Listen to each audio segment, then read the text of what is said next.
Hello friends, welcome to my channel. நான் தான் ஃபரீடா. இந்த வீடியோவில் ஏப்ரல் 2021ஓட important schemes, ranking and index and science and டெக்னாலஜியை பார்க்க போகிறோம். ஸோ வீடியோஸை ஃபுல்லாக பாருங்கள். உங்களுக்கு பிடிச்சிருந்ததுன்னா லைக் பண்ணுங்கள், ஷேர் பண்ணுங்கள், கமெண்ட் பண்ணுங்கள் அண்ட் சேனலையும் சப்ஸ்கிரைப் பண்ணி ஆல் அப்படிங்கிற ஆப்ஷனை எனேபிள் பண்ணிடுங்க. என்னோட டெலிகிராம் குரூப்போட லிங்க் டிஸ்கிரிப்ஷனில் இருக்குது, அதுலேயும் ஆட் ஆகிருங்க. இப்போ நம்ம டைரெக்டாக செக்ஷனுக்குள்ளே போயிடலாம். Important schemes list. Central launches Startup India Seed Fund Scheme. So இந்த சீட் ஃபண்ட் ஸ்கீம் எதுக்காக உள்ளது அப்படின்னா, சீடுனாலே தெரியும் விதை. ஸோ புதுசாக ஏதாவது தொடங்குறாங்க அப்படிங்கிறாங்கன்னா அவங்களுக்காக ஃபண்ட் பண்ணுற ஸ்கீம் தான் இந்த சீட் ஃபண்ட் ஸ்கீம். ஸோ ஸ்டார்ட் அப்காக கொடுக்கக்கூடியது தான் இந்த சீட் ஃபண்ட் ஸ்கீம். இதில் வந்து எவ்வளோ ருபீஸ் சொல்லியிருக்காங்கன்னா 945 crore for next 4 years. So 4 yearsக்கு 945 crore வந்து இதுக்கு நிதி ஒதுக்கியிருக்காங்க. அண்ட் இது எந்த மினிஸ்ட்ரிக்கு கீழே வருதுன்னா, union ministry for commerce and industry, Piyush கோயலுக்கு கீழே தான் இந்த startup seed fund scheme வருது. So startup seed fund scheme அப்படிங்கிறது ஸ்டார்ட் அப்ஸ்க்காக உள்ளது. ஸோ இதில் எவ்வளோ அமௌண்ட் ஒதுக்கியிருக்காங்கன்னா 945 crore ஃபார் 4 yearsக்கு வந்து ஒதுக்கியிருக்காங்க. இந்த ஸ்கீமை பற்றின இம்பார்ட்டன்ட் நியூஸ் என்னெல்லாம்னா, இந்த ஸ்டார்ட் அப் இந்தியா அப்படிங்கிற ஸ்கீம் வந்து கவர்மெண்ட் ஆஃப் இந்தியாவோட ஒரு இனிஷியேட்டிவ். இதை ஃபஸ்ட்டு நம்ம prime minister Narendra Modi 15 August 2015 announce பண்ணாங்க. ஆனால் இதை லான்ச் பண்ணது வந்து 2016. ஸோ இந்த லான்ச் இயர் கேட்கலாம். ஸோ 2016 தான் இதை லான்ச் பண்ண இயர். அண்ட் இதை லான்ச் பண்ணது வந்து பிரைம் மினிஸ்டர் நரேந்திர மோடி. இதோட எலிஜிபிலிட்டி பார்த்தீங்கன்னா, இன்கார்பரேட்டர் ஆர் ரெஜிஸ்டர் இந்தியாவில் வந்து லெஸ் தென் 7 yearsக்கு, அதாவது 7 yearsக்குள்ளே அவங்க ரெஜிஸ்டர் பண்ணியிருக்கணும். அதே இது பயோடெக்னாலஜி ஸ்டார்ட் அப்னா 10 years அவங்களுக்கு டென்யூர் கொடுத்துருக்காங்க. அண்ட் அவங்களோட டர்ன் ஓவர் வந்து இயருக்கு 25 crores வந்து கிராஸ் பண்ணக்கூடாது. அப்படி இருந்தால் தான் அவங்கள வந்து என்ன சொல்லுவாங்கன்னா, இந்த ஸ்டார்ட் அப் இந்தியாவுக்கு கீழே அவங்க எடுத்துக்குவாங்க. So incorporator or registered in India for less than 7 yearsஆக இருக்கணும். அதே இது பயோடெக்னாலஜி ஸ்டார்ட் அப்னா 10 yearsஆக இருக்கணும். அண்ட் ஆனுவல் டர்ன் ஓவர் வந்து 25 crores வந்து கிராஸ் பண்ணியிருக்க கூடாது. Next, PM Modi initiate the distribution of property cards and Swamitva Yojana. So இந்த ஸ்வமித்ரா அப்படிங்கிறது வந்து ஸ்மால் வெண்டர்ஸ்க்காக உள்ள ஒரு ஸ்கீம். ஸோ இந்த ஸ்கீமில் இருக்கவங்களுக்கு வந்து என்ன பண்ணியிருக்காங்கன்னா, ஒரு ப்ராப்பர்ட்டி கார்ட்ஸ் வந்து இஷ்யூ பண்ணியிருக்காங்க. ஸோ ஸ்வமித்வா அப்படிங்கிறது ஃபுல் ஃபார்ம் பார்த்தீங்கன்னா, survey of villages and mapping with improvised technologies in village area. So village ஏரியாவில் பண்ணுறது. ஸோ அதனால் இது எதுக்கு கீழே வரும்னா, பஞ்சாயத்து ராஜ் மினிஸ்ட்ரிக்கே கீழே வரும். ஸோ பஞ்சாயத்து ராஜ் டே என்னைக்கு தான் ஏப்ரல் 24 அன்னைக்கு தான் இந்த ப்ராப்பர்ட்டி கார்டை வந்து இஷ்யூ பண்ணியிருக்காங்க. ஸோ அண்ட் அகெயின் இதில் ஒரு நியூஸ் என்னென்னா, பஞ்சாயத்து ராஜ் டேயில் வந்து பஞ்சாயத்து அவார்ட்ஸ் கொடுத்துருக்காங்க. அதோட ரேஞ்சிங் வந்து 5 to 50 lakh வரை கொடுத்துருக்காங்க. ஸோ இதில் இம்பார்ட்டன்ட் பார்த்தீங்கன்னா, இந்த ஸ்வாமித்வாவோட full form survey of villages and mapping with improvised technology in village area. So இதை லான்ச் பண்ணது இதில் என்ன பண்ணியிருக்காங்கன்னா, ப்ராப்பர்ட்டி கார்ட்ஸ் வந்து இந்த ஸ்கீம்க்கு கீழே இருக்கவங்களுக்கு வந்து இஷ்யூ பண்ணியிருக்காங்க. அண்டு பஞ்சாயத்து ராஜ் அவார்ட்ஸ் கொடுத்துருக்காங்க. அதில் எவ்வளோ அமௌண்ட்டுனா 5 lakhலேருந்து 50 lakh வரை கொடுத்துருக்காங்க. அண்ட் பஞ்சாயத்து ராஜ் டே என்னைக்குன்னா 24th April. ஸோ ஸ்வாமித்வா ஸ்கீமை பற்றி அடிஷ்னல் இன்ஃபர்மேஷன் பார்த்தீங்கன்னா, இது லான்ச் பண்ணது லாஸ்ட் இயர், அதாவது 24 April 2020 தான் லான்ச் பண்ணியிருக்காங்க. இது எதற்காகனா, integrated property validation solution for rural India. So rural இந்தியாவில் இருக்கக்கூடிய ப்ராப்பர்ட்டியெல்லாம் இன்டகிரேட் பண்ணி அதுக்கு ஒரு சொல்யூஷன் கொடுக்குற மாதிரி தான் இந்த ஸ்வாமித்வா யோஜனா கொண்டு வந்திருக்காங்க. ஸோ லான்ச் இயர் படிச்சுக்கோங்க 2020. ஸோ 24 April அப்படிங்கிறது நம்ம பஞ்சாயத்து ராஜ் டே. ஸோ அதை ஈஸியாக ஞாபகம் வச்சுக்கலாம். ஸோ அன்றைக்கி தான் இந்த ஸ்வாமித்வா ஸ்கீம் லான்ச் பண்ணியிருக்காங்க. அண்ட் இந்த 2021 அவங்களுக்கு ப்ராப்பர்ட்டி கார்டு வந்து இஷ்யூ பண்ணியிருக்காங்க. Government extends deadline to making payment for Vivad se Vishwas scheme till June 30. So Vivad se Vishwas அப்படிங்கிறது என்னென்னா, டேக்ஸ் டிஸ்பியூட் ரெசல்யூஷன் ஸ்கீம் தான். ஸோ இதில் வந்து நம்ம பே பண்ணுறது, அதாவது டேக்ஸை பே பண்ணதுக்கான டே வந்து எக்ஸ்டெண்ட் பண்ணியிருக்காங்க. ஏர்லியராக வந்து ஏப்ரல் 31 வரை கொடுத்துருந்தாங்க, ஏப்ரல் 30 வரை கொடுத்துருந்தாங்க. இப்போ அதை அகெயின் 2 months எக்ஸ்டெண்ட் பண்ணி 30th June வரை கொடுத்துருக்காங்க. ஸோ 2 months எக்ஸ்டெண்ட் பண்ணியிருக்காங்க, அவ்வளோதான். ஸோ விவாத் சே விஸ்வாஸ் அப்படிங்கிறது என்னென்னா, டேக்ஸ் பேயர்ஸ்க்காக உள்ள ஒரு ஸ்கீம் தான் இந்த டேக்ஸ் விவாத் சே விஸ்வாஸ். ஸோ இதோட பேமெண்ட்டுக்கான டைமை எக்ஸ்டெண்ட் பண்ணியிருக்காங்க. இந்த COVID-19 June 30 வரை எக்ஸ்டெண்ட் பண்ணியிருக்காங்க. Then Liberation War fighters of Bangladesh under its new Mukti Jodha scholarship scheme. So இந்த முக்தி ஜோதா ஸ்காலர்ஷிப் அப்படிங்கிறது பங்களாதேஷுக்கு நம்ம இந்தியா கொடுக்கக்கூடிய ஒரு ஸ்காலர்ஷிப் ஸ்கீம். ஸோ இதில் வந்து இந்த லிபரேஷன் ஃபைட்டர்ஸ் இருப்பாங்கள்ல, அவங்களுக்கு அந்த பங்களாதேஷோட இப்போ ரீசனாக அவங்க வந்து 50th லிபரேஷன் டே வந்து செலிப்ரேட் பண்ணாங்க. ஸோ அதையும் பெருமைப்படுத்துகிற விதமாக தான் அவங்க லிபரேஷன் வார் ஃபைட்டர்ஸோட பிள்ளைங்களுக்கு வந்து ஒரு ஸ்காலர்ஷிப் நம்ம இந்தியன் கவர்மெண்ட் கொடுக்குறாங்க. ஸோ இதில் என்னென்னா ஹையர் செகண்டரி ஸ்டூடெண்ட்ஸ் ரெண்டு விதமாக பிரிச்சிருக்காங்க, higher secondary and under graduate UG. So higher secondary படிக்கிற பிள்ளைங்களுக்கு வந்து பெர் இயருக்கு 24,000, பெர் இயருக்கு 10,000. ஹையர் செகண்டரிங்கும் போது 11th 12th வரும். ஸோ 2 வருஷம் வரும். ஸோ 2 வருஷத்துக்கும் ஒவ்வொரு வருஷத்துக்கும் 10,000 வச்சு கொடுக்குறாங்க. அண்ட் அதே மாதிரி அண்டர் கிராஜுவேட் யூஜி படிக்கிறவங்களுக்கு 4 இயர்ஸுக்கு பெர் இயருக்கு வந்து 24,000 என்ன கொடுக்குறாங்கன்னா ஸ்காலர்ஷிப் கொடுக்குறாங்க. ஸோ இது யார் தான் கொடுக்குறாங்கன்னா நம்ம இந்தியா தான் கொடுக்குறாங்க. ஸோ இது வந்து நம்ம லான்ச் பண்ணது 2017 லான்ச் பண்ணிட்டோம். இப்போ வந்து அதை வந்து கொடுக்குறாங்க, அவ்வளோதான் இதில் விஷயம். ஸோ முக்கி ஜோதா ஸ்காலர்ஷிப் ஸ்கீம் அப்படிங்கிறது வந்து பங்களாதேஷில் உள்ள ஒரு ஸ்கீம். அண்ட் அதில் ஸ்காலர்ஷிப் கொடுக்குறது நம்ம இந்தியா. அதில் வந்து ஹையர் செகண்டரி படிக்கிற பிள்ளைங்களுக்காக இருந்ததுன்னா 2 வருஷத்துக்கு பெர் இயருக்கு 10,000 வச்சு கொடுப்பாங்க. அண்ட் அதே இது யூஜியாக இருந்துச்சுன்னா பெர் இயருக்கு 24,000 வச்சு 4 இயர்ஸ்க்கு வந்து கொடுக்குறாங்க. Important web portals and mobile apps. Union Health Minister Dr. Harshvardhan launches Integrated Health Information Platform IHIP. So IHIPயோட full form integrated health information platform.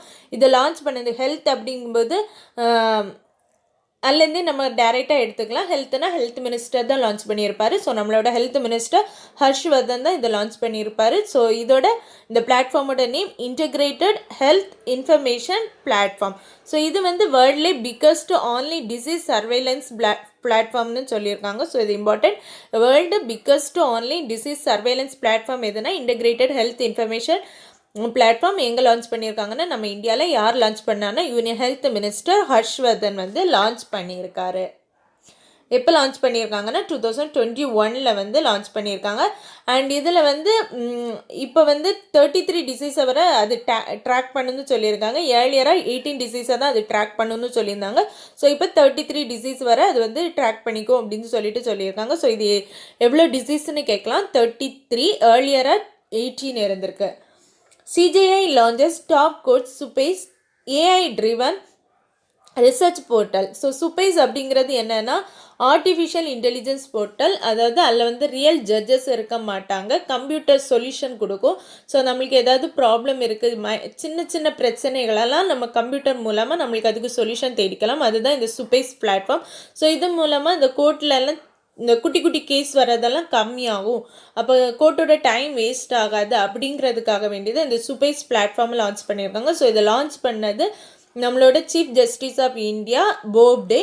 So அவர் தான் லான்ச் பண்ணியிருக்காரு. ஸோ இதில் எவ்வளோ தான் இம்பார்ட்டன்ட். ஸோ சுப்பைஸ் அப்படிங்கிறது ஆர்டிஃபிஷியல் இன்டெலிஜென்ஸ் போர்ட்டல்னு ஞாபகம் வச்சுக்கோங்க. அது வந்து சுப்ரீம் கோர்ட்டு, ஸோ கோர்ட் ரிலேட்டடானதான். அப்படின்னு வரும்போது சுப்ரீம் அப்படின்னு சொல்லிவிட்டு ஞாபகம் வச்சுக்கலாம். ஸோ சுப்ரீம் கோர்ட் சுப்பைஸ் அப்படின்னு சொல்லிட்டு ஞாபகம் வச்சுக்கோங்க. Chief justice of India SA Bobde தான் இதை லான்ச் பண்ணியிருக்காரு. அண்ட் அந்த ஆர்டிஃபிஷியல் இன்டெலிஜென்ஸ் கமிட்டியோட ஃபர்ஸ்ட் எவர் சேர்மனும் இந்த SA போப்டே அப்படிங்கிறத ஞாபகம் வச்சுக்கோங்க. Narendra Singh Tomar launches Madhukrandi portal and honey corners of NAFED in New Delhi. So NAFED na National Agriculture Cooperative Marketing Federation. So அவங்க என்ன பண்ணியிருக்காங்கன்னா அவங்களும் நம்ம union agriculture minister Narendra Singh தோமரும் சேர்ந்து மதுக்கிரந்தி போர்ட்டல் அப்படின்னு ஒன்று லான்ச் பண்ணியிருக்காங்க.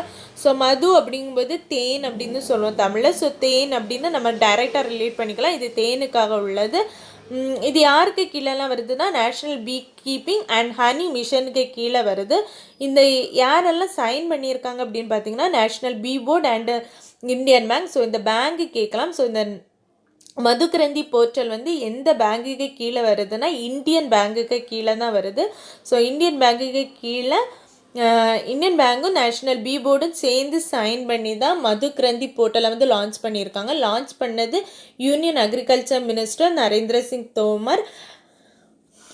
அண்ட் இது யாருக்காகனா நஃபெடுக்காக லான்ச் பண்ணியிருக்காங்க. ஸோ நஃபெடோட full form national agriculture cooperative marketing federation.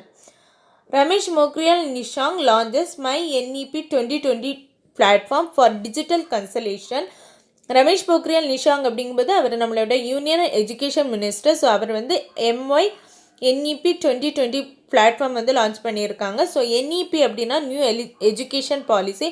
So இப்போ தான் நியூ எஜுகேஷன் பாலிசியெல்லாம் நிறைய கொண்டு வந்தாங்க. ஸோ அதை பற்றி தெரிஞ்சுக்கிறதுக்காக தான் இந்த My NEP 2020 பிளாட்ஃபார்மை வந்து லான்ச் பண்ணியிருக்காங்க. இது எப்போலேருந்து ஆப்ரேஷனல் ஆகுதுன்னா ஏப்ரல் 1லேருந்து May 15, 2020 வரை இது வந்து ஆப்ரேஷனலாக இருக்கும் அப்படின்னு சொல்லியிருக்காங்க. ஸோ இது வந்து new education policy, NEP new education பாலிசிக்கான ஒரு போர்ட்டல். ஸோ எஜுகேஷன் அப்படிங்கும்போது அதை லான்ச் பண்ணது நம்மளோட education minister Ramesh Nishank Pokhriyal. Government launches community mental health digital platform Manas. So நம்மளோட கவர்மெண்ட் வந்து மனாஸ் அப்படிங்கிற ஒரு ஆப்பை வந்து லான்ச் பண்ணியிருக்காங்க. அது எதுக்குன்னா mental health digital platform. So மனாஸோட ஃபுல் ஃபார்ம் பார்த்தீங்கன்னா mental health and normalcy augmentation system. So அந்த ஃபுல் ஃபார்ம் படிச்சுக்கோங்க, mental health and normalcy augmentation system. இதை லான்ச் பண்ணது நம்மளோட கவர்மெண்ட் ஃபார் மென்டல் ஹெல்த்துக்காக லான்ச் பண்ணியிருக்காங்க. RBL Bank and Mastercard partner to launch Pay by Bank app. So Pay by Bank அப்படின்னு ஒரு ஆப்பை வந்து லான்ச் பண்ணியிருக்காங்க. யாரெல்லாம்னா RBL பேங்கும் மாஸ்டர் கார்டும். ஸோ மாஸ்டர் கார்டு அப்படிங்கும்போது நம்மளுக்கு தெரியும் credit and debit card. So நம்ம இப்போ பொதுவாகவே எல்லாமே டிஜிட்டலைஸ் ஆகிட்டு இருக்கு, பேமெண்ட் எல்லாம் கேஷ்லெஸ் டிரான்சாக்ஷன் தான் பண்ணிகிட்ருக்கோம். ஸோ அதுக்காக தான் இப்போ RBL பேங்கும் மாஸ்டர் கார்டும் சேர்ந்து பே பை பேங்க் அப்படின்னு ஒரு ஆப்பை வந்து டெவலப் பண்ணியிருக்காங்க அண்ட் லான்ச் பண்ணியிருக்காங்க. ஸோ இதில் எவ்வளோ தான் information. So pay by bank அப்படிங்கிற ஆப்பு யாரெல்லாம் சேர்ந்து பண்ணியிருக்காங்கன்னா RBL பேங்கும் மாஸ்டர் கார்டும் சேர்ந்து பண்ணியிருக்காங்க. Important rankings and indexes. Gender Gap Report 2021. So gender கேப்பில் வந்து ஃபஸ்ட்டு இருக்கிறது ஐஸ்லாண்ட் அண்ட் லாஸ்ட் இருக்கிறது ஆப்கானிஸ்தான். இந்தியாவோட ரேங்க் வந்து 140. ஸோ ஐஸாக இருந்தால் கேப் ஜாஸ்தி ஆயிரும்னு ஞாபகம் வச்சுக்கோங்க. ஸோ டாப்பில் இருக்கிறது ஐஸ்லாண்ட், நம்ம இந்தியாவோட ரேங்க் வந்து 140. இதை ப்ரெசென்ட் பண்ணது world economic forum. Inclusive internet index. So இன்டர்நெட்டை வந்து ரொம்ப யூஸ் பண்ணுறது யாருன்னு பார்த்தீங்கன்னா ஸ்வீடன் டாப்பில் இருக்காங்க. நம்ம இந்தியா வந்து 49ல் இருக்கோம். ஸோ ஹாஃப் செஞ்சுரி கூட அடிக்கலாம் இன்டர்நெட்டில் நாம் இன்னும் அப்படின்னு ஞாபகம் வச்சுக்கோங்க. ஸோ 49 அண்ட் ப்ரெசென்ட் பண்ணது யாருன்னா economist intelligence unit. Next world press freedom index டாப்பில் இருக்கிறது நார்வே அண்ட் இந்தியாவோட ரேங்க் வந்து 142. இதை ப்ரெசென்ட் பண்ணது வந்து ரிப்போர்ட்டர்ஸ் வித்தவுட் பார்டர்ஸ் அப்படிங்கிறவங்க. ஸோ வேர்ல்டு ப்ரெஸ் ஃப்ரீடம் இண்டெக்ஸில் ஃபஸ்ட்டு வந்து நார்வே இருக்குது, இந்தியாவோட பிளேஸ் வந்து 142. குளோபல் எனர்ஜி டிரான்சிஷன் இண்டெக்ஸ் இதுலேயும் ஃபஸ்ட்டு வந்து ஸ்வீடன் இருக்காங்க. So inclusive internet and energy transition ரெண்டுலேயுமே வந்து ஃபஸ்ட்டு வந்து ஸ்வீடன் இருக்காங்க. அண்ட் குளோபல் எனர்ஜி டிரான்சிஷனில் வந்து நம்ம 87 தான் இருக்கும். ஸோ குளோபல் எனர்ஜி டிரான்சிஷனில் நம்மளோட ரேங்க் 87. இதை ப்ரெசென்ட் பண்ணதும் நம்மளோட world economic forum. Supreme military expenditure database. Military expenditure அதாவது மிலிட்ரிக்கு நிறைய ஸ்பெண்ட் பண்ணுறதுல ஃபஸ்ட் இருக்கிறது USA அண்ட் நம்ம தேர்ட் இருக்கும். ஸோ டாப்பில் இருக்கிறது USA, மிலிட்ரிக்காக நிறைய ஸ்பெண்ட் பண்ணுறது USA, நம்மளோட பிளேஸ் வந்து தேர்டு. இதை ப்ரெசென்ட் பண்ணது Stockholm international peace and research.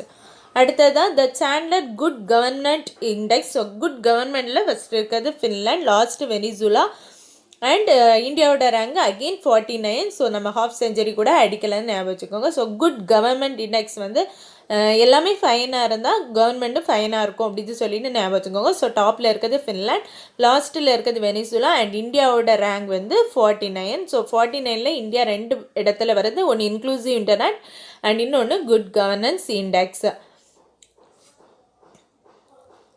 WEF's Gender Gaps Index 2021, India rank 140 among 156 nations. So இது நம்ம ஆல்ரெடி படித்தது தான். Gender gap index world economic forum release பண்ணாங்க. ஃபர்ஸ்ட் பிளேஸில் வந்து ஐஸ்லாண்ட் இருக்குது அப்படின்னு படித்தோம். ஸோ ஐஸ் இருந்தால் கேப் ஜாஸ்தியாக இருக்கும்னு ஞாபகம் வச்சுக்கோங்க. ஸோ இந்தியாவோட பிளேஸ் வந்து இதில் 142. டோட்டலாக எத்தனை கண்ட்ரிஸ் வந்து பார்ட்டிசிபேட் பண்ணியிருக்காங்கன்னா 156 கண்ட்ரிஸ் வந்து இதில் பார்ட்டிசிபேட் பண்ணியிருக்காங்க. ஸோ இதில் எவ்வளோ தான் information. Gender gap index first இருக்கிறது ஐஸ்லாண்ட், இந்தியாவோட பிளேஸ் 140, டோட்டல் பார்ட்டிசிபேட் வந்து 156 கண்ட்ரிஸ் அண்ட் இதை ரிலீஸ் பண்ணது world economic forum. Forbes annual billionaire list, Jeff Bezos tops and Mukesh Ambani ranks 10th. So billionaire list கொடுத்துருக்காங்க. Forbes வந்து இதை release பண்ணியிருக்காங்க. இதில் ஃபஸ்ட்டு இருக்கிறது யாருன்னா ஜெஃப் பெசாஸ். ஜெஃப் பெசாஸ் வந்து அமேசான் கம்பெனியோட சிஇஓ தான் ஜெஃப் பெசாஸ். அண்ட் இதில் இந்தியாவை சேர்ந்த முகேஷ் அம்பானியோட ரேங்க் வந்து 10 அப்படின்னு சொல்லியிருக்காங்க. ஸோ இதில் பார்த்தீங்கன்னா தெரியும், ஜெஃப் பெசாஸ் அவரோட கம்பெனி அமேசான், அவரோட நெட் ஒர்த் வந்து 177. அண்ட் நம்ம முகேஷ் அம்பானி வந்து 10th பிளேஸில் இருக்கார். அண்ட் அவரோட நெட் ஒர்த் வந்து 84.5 பில்லியன். ஸோ இதை ரிலீஸ் பண்ணது யாருன்னா நம்மளோட ஃபோர்ப்ஸ் வந்து ரிலீஸ் பண்ணியிருக்காங்க. First Jeff Bezos, 10th Mukesh Ambani. So இது நம்ம ஆல்ரெடி பார்த்தது தான் world internet inclusion index. So internet இன்க்ளூஷனில் ஃபஸ்ட் இருக்கிறது ஸ்வீடன். அண்ட் நம்ம வந்து ஹாஃப் செஞ்சுரி கூட அடிக்கலைன்னு சொல்லி பார்த்தோம். ஸோ இந்தியா வந்து 49th பிளேஸில் இருக்குது. அண்ட் இந்தியா கூட தாய்லாண்டு சேம் பிளேஸை வந்து பிடிச்சிருக்கு. ஸோ இந்தியாவும் தாய்லாண்டும் தான் 49th பிளேஸில் இருக்குது. இதில் தான் இன்டர்நெட் இன்க்ளூஷன் இண்டெக்ஸ். ஸோ இந்த இன்டர்நெட் இன்க்ளூஷன் யார் பண்ணியிருக்காங்கன்னா ஃபேஸ்புக்கும் இஐயும் சேர்ந்து தான் பண்ணியிருக்காங்க. ஸோ இந்த எந்த பேராமீட்டர் 4 பேராமீட்டர் வச்சு இதை பண்ணியிருக்காங்க. Availability, affordability, relevance, readiness. So இந்த 4 பேராமீட்டர்ஸுங்க கீழே தான் இந்த இண்டெக்ஸை ரிலீஸ் பண்ணியிருக்காங்க. ஸோ டோட்டலாக எத்தனை கண்ட்ரி பார்ட்டிசிபேட் பண்ணியிருக்காங்கன்னா 120 கண்ட்ரிஸ் வந்து பார்ட்டிசிபேட் பண்ணியிருக்காங்க. ஸோ ஃபஸ்ட்டு இருக்கிறது ஸ்வீடன், இந்தியாவோட ரேங்க் 49, டோட்டல் கண்ட்ரிஸ் 120. அண்ட் எத்தனை பேராமீட்டர்ஸ் கீழே இதை மெஷர் பண்ணியிருக்காங்கன்னா 4 பேராமீட்டர்ஸை பார்த்துக்கோங்க. ஆட் ஒன் அவுட்டாக கேட்கலாம். Availability, affordability, relevance and readiness. So இல்லை இவ்வளோ தான் இன்ஃபர்மேஷன். அண்ட் ரிலீஸ் பண்ணது வந்து எக்கனாமிஸ்ட் இன்டெலிஜென்ஸ் யூனிட்டும் ஃபேஸ்புக்கும் 2 பேரும் சேர்ந்து தான் பண்ணியிருக்காங்க. Facebook and economic intelligence unit. Next world press freedom index 2021, Norway tops, India ranks 142. So இதுவும் நம்ம ஆல்ரெடி பார்த்ததான். வேர்ல்டு ப்ரெஸ் ஃப்ரீடம் இண்டெக்ஸில் ஃபஸ்ட்டு இருக்கிறது வந்து நார்வே. அண்டு இதில் எத்தனை கண்ட்ரிஸ் பார்ட்டிசிபேட் பண்ணியிருக்காங்கன்னா 180 கண்ட்ரிஸ் வந்து பார்ட்டிசிபேட் பண்ணியிருக்காங்க. அதில் இந்தியாவோட ரேங்க் வந்து 142, ரொம்ப லாஸ்ட்டில் தான் இருக்கும். ஸோ 142ல் இருக்கும். டோட்டல் கண்ட்ரிஸே 180 தான். ஸோ அதில் 142ங்கிறது நம்ம லாஸ்ட்டு தான் இருக்கும். ஸோ ப்ரெஸ் ஃப்ரீடமில் டாப்பில் இருக்கிறது வந்து நார்வே அப்படிங்கிறத தெரிஞ்சுக்கோங்க. நம்ம பாகிஸ்தான் வந்து 145 கண்ட்ரியில் இருக்குன்னு தெரிஞ்சுக்கோங்க. ஸோ இது ரிலீஸ் பண்ணது யார் அப்படின்னா reporters with border. So RSF அப்படிங்கிறவங்க தான் இதை ரிலீஸ் பண்ணியிருக்காங்க. Reporters with border. So first இருக்கிறது நார்வே, இந்தியாவோட பிளேஸ் 142, டோட்டல் பார்ட்டிசிபேஷன் கண்ட்ரிஸ் வந்து 180. இதை ரிலீஸ் பண்ணது வந்து reporters with borders. India ranks 87 in Global Energy Transition Index 2021, Sweden tops. இதுலேயும் internet inclusion index and energy transition index ரெண்டுலேயுமே வந்து யார் தான் ஃபஸ்ட் இருக்காங்கன்னா ஸ்வீடன் இருக்காங்க. அண்ட் இன்டர்நெட் இன்க்ளூஷன் இண்டெக்ஸில் நம்ம 49 இருக்கும். இந்த எனர்ஜி டிரான்சிஷன் இண்டெக்ஸில் நம்ம 87ல் இருக்கோம். அண்ட் இதை ரிலீஸ் பண்ணது வேர்ல்டு எக்கனாமிக் ஃபோரம் தான். ஸோ இதில் எத்தனை கண்ட்ரிஸ் பார்ட்டிசிபேட் பண்ணியிருக்காங்கன்னா 115 கண்ட்ரிஸ் பார்ட்டிசிபேட் பண்ணியிருக்காங்க. இதில் ஸ்வீடனோட ஸ்கோர் வந்து 79 அப்படின்னு சொல்லியிருக்காங்க. ஸோ எனர்ஜி டிரான்சிஷன் இண்டெக்ஸில் வந்து ஃபஸ்ட்டு இருக்கிறது ஸ்வீடன், இந்தியாவோட place 87. And total participate countries வந்து 115. இது ரிலீஸ் பண்ணது வேர்ல்டு எக்கனாமிக் ஃபோரம். இதில் ஸ்வீடன் வந்து எவ்வளோ ஸ்கோர் பண்ணியிருக்காங்கன்னா 79 வந்து ஸ்கோர் பண்ணியிருக்காங்க. India is world third largest military spender in world in 2020 US top. So இதுவும் நம்ம படித்தோம். மிலிட்ரி எக்ஸ்பெண்டிச்சரில் நம்ம வந்து தேர்டு பிளேஸில் இருக்கோம். ஃபஸ்ட்டு வந்து யூஎஸ் இருக்காங்கன்னு சொல்லி ஆல்ரெடி படித்தோம். So SIPRI military expenditure database தான் இதை வந்து ரிலீஸ் பண்ணியிருக்காங்க. சிப்ரியோட ஃபுல் ஃபார்ம் பார்த்தீங்கன்னா Stockholm international Peace Research Institute. Stockholm international Peace Research Institute. So இவங்க தான் இந்த ரிப்போர்ட்டை வந்து ரிலீஸ் பண்ணியிருக்காங்க. அதில் இந்தியாவோட பிளேஸ் வந்து தேர்டு, ஃபஸ்ட்டு இருக்கிறது யூஎஸ். ஸோ யூஎஸ் வந்து ஒன் இயருக்கு எவ்வளோ ஸ்பெண்ட் பண்ணுறாங்களான்னா 778 பில்லியன். செகண்ட் பிளேஸில் சைனா இருக்குது 252 பில்லியன். அண்ட் தேர்ட் பிளேஸில் இந்தியா 72 பில்லியன் தான் செலிப்ரேட் பண்ணுறாங்க. யூஎஸை கம்பேர் பண்ணும்போது 10ல் ஒரு பங்கு தான் நம்ம வந்து ஸ்பெண்ட் பண்ணுறோம். ஆனாலுமே தேர்ட் பிளேஸில் இருக்கும் அப்படின்றதையும் தெரிஞ்சுக்கோங்க. ஸோ யூஎஸ் வந்து 778 billion, China 252 billion and India வந்து 72.9 billion. India ranked 49th in CGI 2021. So CCGI அப்படின்னா சேனலில் குட் கவர்மெண்ட் இண்டெக்ஸ். ஸோ இது நம்ம ஆல்ரெடி பார்த்தோம். குட் கவர்மெண்ட் இண்டெக்ஸ்லேயும் ஃபஸ்ட்டு இருக்கிறது ஃபின்லாண்ட். ஸோ எல்லாருமே ஃபைனாக இருந்தால் குட் கவர்மெண்ட்டாக இருக்கும் அப்படின்னு சொல்லிட்டு படித்தோம். ஸோ டாப்பில் இருக்கிறது ஃபின்லாண்ட். நம்ம இந்தியாவோட பிளேஸ் அகெயின் நம்ம செஞ்சுரி அடிக்கல 49ல் தான் இருக்கும். ஸோ இதில் டோட்டல் பார்ட்டிசிபேஷன் கண்ட்ரி எவ்வளோனா 104. ஸோ இதையும் தெரிஞ்சுக்கோங்க. ஸோ CGI அப்படின்னா என்னென்னா Chandler good government index. So good கவர்மெண்ட்டில் இந்தியாவோட பிளேஸ் 49, ஹாஃப் செஞ்சுரி கூட நம்ம ரீச் ஆகலை, 49ல் தான் இருக்கும். அண்ட் ஃபஸ்ட்டு இருக்கிறது வந்து ஃபின்லாண்ட். எல்லாருமே ஃபைனாக இருந்தால் குட் கவர்மெண்ட்டாக இருக்கும் அப்படிங்கிறதையும் தெரிஞ்சுக்கோங்க. Important science and technology news பார்க்கலாம். Russia space agency Roscosmos to launch its own space station in 2025. So ரஷ்யாவோட ஸ்பேஸ் ஏஜென்சியோட பேர் ராஸ்காஸ்மாஸ்.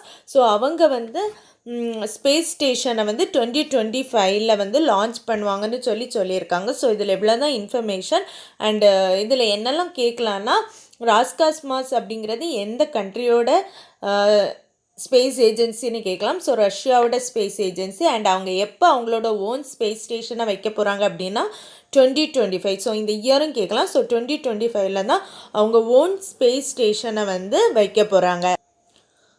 SpaceX rocket ship launches 4 astronauts on NASA mission to ISS. So ISS அப்படிங்கும்போது international space station. அதில் வந்து 4 அஸ்ட்ரோனட்டை SpaceX rocket மூலமாக அனுப்ப போகிறாங்க. ஸோ SpaceX அப்படிங்கிறது வந்து எலான் மஸ்கோட ராக்கெட். ஸோ அதில் தான் 4 மெம்பர்ஸை வந்து இன்டர்நேஷ்னல் ஸ்பேஸ் ஸ்டேஷனுக்கு அனுப்புகிறாங்க. ஸோ ISSோட full form international space station. இதில் ஃபஸ்ட்டு க்ரூவாக 4 மெம்பர்ஸை வந்து அனுப்ப போகிறாங்க. ஸோ இதில் இவ்வளோ தான் இம்பார்ட்டன்ட். ஸோ SpaceX அப்படிங்கிறது யூஎஸில் இருக்க, அதோட ஓனர் வந்து எலான் மஸ்க். எத்தனை மெம்பர்ஸ் அனுப்புகிறாங்கன்னா 4 மெம்பர்ஸை அனுப்புகிறாங்க. China names first Mars rover Zhurong. So China வந்து மார்ஸுக்கு ஒரு ரோவரை அனுப்பியிருக்கு. அந்த ரோவரோட நேம் தான் ஜொராங். ஸோ இதில் இவ்வளோ தான் இம்பார்ட்டன்ட். கொஸ்டின் கேட்டால் சைனா வந்து மார்ஸுக்கு அனுப்புனா அந்த ரோவரோட நேம் கேட்கலாம். அண்ட் இந்த நேமை கொடுத்துட்டு இது எந்த கண்ட்ரியோட ரோவர் அப்படின்னு கேட்கலாம். அண்ட் இது எந்த பிளானட்டுக்கு அனுப்புனாங்கன்னு கேட்கலாம். ஸோ மார்ஸுக்கு தான் அனுப்பியிருக்காங்க. அண்ட் இது சைனாவோட ஃபஸ்ட்டு மார்ஸ் ரோவர் அப்படிங்கிறதையும் ஞாபகம் வச்சுக்கோங்க. ஸோ நேம் வந்து ஜொராங், அனுப்புனது சைனா. சைனாவோட ஃபஸ்ட்டு மார்ஸ் ரோவர் தான் இந்த ஜொராங் அப்படிங்கிறதையும் ஞாபகம் வச்சுக்கோங்க. UK to get world's most powerful weather climate change forecasting supercomputer by 2022. ஸோ மெட்ராலஜி அப்படிங்கும்போது கிளைமேட் வெதர் இதெல்லாம் மானிட்டர் பண்ணுறதை தான் மெட்ராலஜி அப்படின்னு சொல்லுவாங்க. ஸோ அந்த மெட்ராலஜியெல்லாம் மானிட்டர் பண்ணுறதுக்காக வேர்ல்டுலே மோஸ்ட் பவர்ஃபுல் சூப்பர் கம்ப்யூட்டரை வந்து UK வந்து லான்ச் பண்ண போகிறாங்க. பொதுவாகவே வெதர் ஃபோர்காஸ்டிங்குக்கு நம்ம யூஸ் பண்ணக்கூடிய கம்ப்யூட்டரை வந்து சூப்பர் கம்ப்யூட்டர்னு தான் சொல்லுவோம். ஸோ அதுலேயுமே மோஸ்ட் பவர்ஃபுல் வந்து யார் லான்ச் பண்ண போகிறாங்கன்னா UK லான்ச் பண்ண போகிறாங்க. அண்ட் இயர் என்னென்னா 2022. ஸோ இந்த இயர் தான் ரொம்ப இம்பார்ட்டன்ட். ஸோ 2022ல் UK வேர்ல்டுலே most powerful super computer for மெட்ராலஜிக்கலுக்காக லான்ச் பண்ண போகிறாங்க. Education Minister launches world first affordable and long lasting hygiene product Dorakia series. So Dorakia அப்படிங்கிறது வந்து லாங் லாஸ்டிங் ஹைஜீன் சீரீஸ் தான். ஸோ இது வந்து நம்ம இப்போ COVID-19 நம்ம ஹைஜீன் மெயின்டைன் பண்ணுறது ரொம்பவே இம்பார்ட்டன்ட். ஸோ அதுக்காக உள்ளதான் இந்த டொரைக்கியா. அண்ட் இது இம்பார்ட்டன்ட் என்னென்னா இது ரொம்பவே லாங் லாஸ்டிங், ஸோ ரொம்ப நாள் நீடிச்சிருக்கக்கூடியது. ஸோ அதை லான்ச் பண்ண நம்மளோட education minister Ramesh Nishank Pokhriyal. And இதை வந்து உருவாக்குனது யாருன்னு பார்த்தீங்கன்னா IIT ஹைதராபாத் ரிசர்ச்சர்ஸ். ஸோ இதுலேருந்து கொஸ்டின் கேட்டாங்கன்னா இந்த டொரைக்கியா டெவலப் பண்ணது யார் அப்படின்னு கேட்கலாம். IIT ஹைதராபாத். அண்ட் லான்ச் பண்ணது நம்மளோட education minister Ramesh Nishank Pokhriyal. And இது வந்து வேர்ல்ட்லே லாங் லாஸ்டிங் ஹைஜீன் ப்ராடக்ட் அப்படிங்கிறதையும் ஞாபகம் வச்சுக்கோங்க. ஸோ வேர்ல்டுலேயே லாங் லாஸ்டிங் ஹைஜீன் ப்ராடக்டோட நேம் வந்து டொரக்கியா.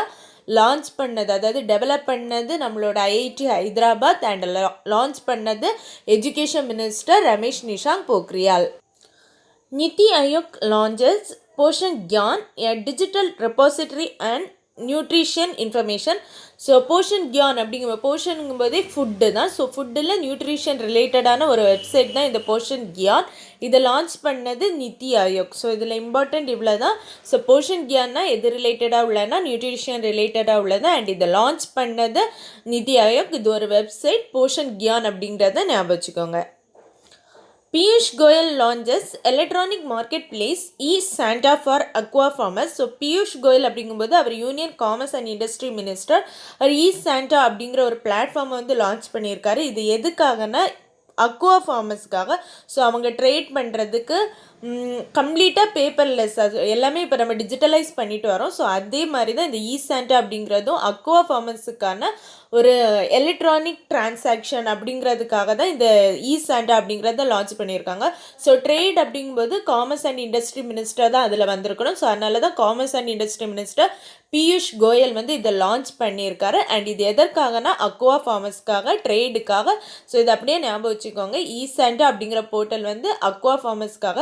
ஸோ நம்ம இப்படி கூட ஞாபகம் வச்சுக்கலாம். சாண்டா கிளாஸ் வந்து கிறிஸ்மஸ் டைமில் வந்து நம்மளுக்கு நிறைய பொருளெல்லாம் தருவார். ஸோ அதை வந்து கிஃப்ட் தருவார். ஸோ அதெல்லாம் ட்ரேட் அப்படின்னு சொல்லி ஞாபகம் வச்சுக்கோங்க. ஸோ சாண்டா அப்படிங்கிறது ட்ரேட் ரிலேட்டடானது, especially for aqua farmers. And இதை லான்ச் பண்ணது commerce and industry minister Piyush Goyal.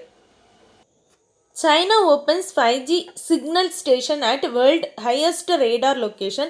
So வேர்ல்ட்லே ஹையஸ்ட் ரேடார் லொக்கேஷனான திபெத்தில் வந்து சைனா அவங்களோட 5G சிக்னல் ஸ்டேஷனை வச்சுருக்காங்க. ஸோ இது யாருக்காகனா mainly for the soldiers. So அவங்க வந்து டீப் மவுண்டெயின்லலாம் போகும்போது அவங்களுக்கு வந்து அந்த டிரான்சாக்ஷன் ஸ்பீடாக இருக்கணும், அந்த நெட்வொர்க் வந்து ஸ்பீடாக இருக்கணும் அப்படிங்கிறதுக்காக தான் இந்த 5G நெட்வொர்க்கை நம்ம சைனா டிபெட்டில் வச்சுருக்காங்க. அண்ட் இது வந்து பார்டர், இந்தியா அண்ட் பூட்டான் பார்டர்லாம் இருக்குது. ஸோ இது இவ்வளோ தான் இன்ஃபர்மேஷன். ஸோ வேர்ல்ட்லே ஹையஸ்ட் ரேடார் லொக்கேஷனில் 5G ஸ்டேஷனை வச்சுருக்கிறது யாருன்னா சைனா அப்படிங்கிறத ஞாபகம் வச்சுக்கோங்க. Thank you friends.